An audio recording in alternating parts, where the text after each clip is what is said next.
येत्या 19 तारखेला कृषी उत्पन्न बाजार समिती पाचोरा भडगाव यांच्या वतीने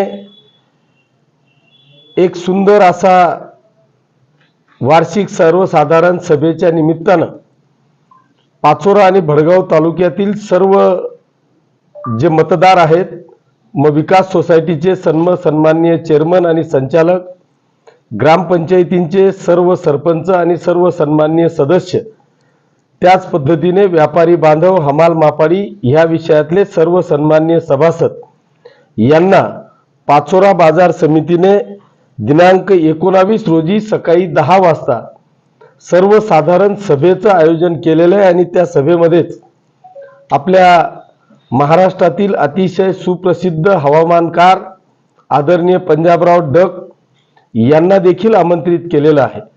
त्यांच्याकडून आपल्याला हवामान आणि शेतीच्या संदर्भातली एक अतिशय महत्त्वपूर्ण अशी माहिती सर्व बांधवांना, मतदार बांधवांना, शेतकरी बांधवांना या ठिकाणी मिळणार आहे।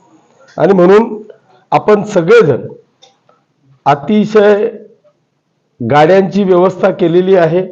गाडी घेऊन जास्तीत जास्त संख्येने 19 तारखेला सकाळी 10 वाजता कृषी उत्पन्न बाजार समितीच्या आवारामध्ये आपण त्या ठिकाणी यावं अशी एक आग्रहाची आणि कळकळीची विनंती मी आमदार म्हणून तर करतोच आहे, परंतु या ठिकाणी सभापती साहेब आहेत, उपसभापती आणि सर्व सन्माननीय संचालक यांच्या वतीने देखील आपल्याला आग्रहाचं आमंत्रण करतोय। त्याच्यामुळे जास्तीत जास्त संख्येने आपण उपस्थित राहावं। त्याच ठिकाणी कार्यक्रम आटोपल्यावर जेवणाची देखील व्यवस्था केलेली आहे। त्याच्यामुळे नाश्ता जेवण न करता आपण थेट कार्यक्रमाला यावं अशी आग्रहाची विनंती कृषी उत्पन्न बाजार समितीच्या वतीने करतो। धन्यवाद। जय हिंद, जय महाराष्ट्र।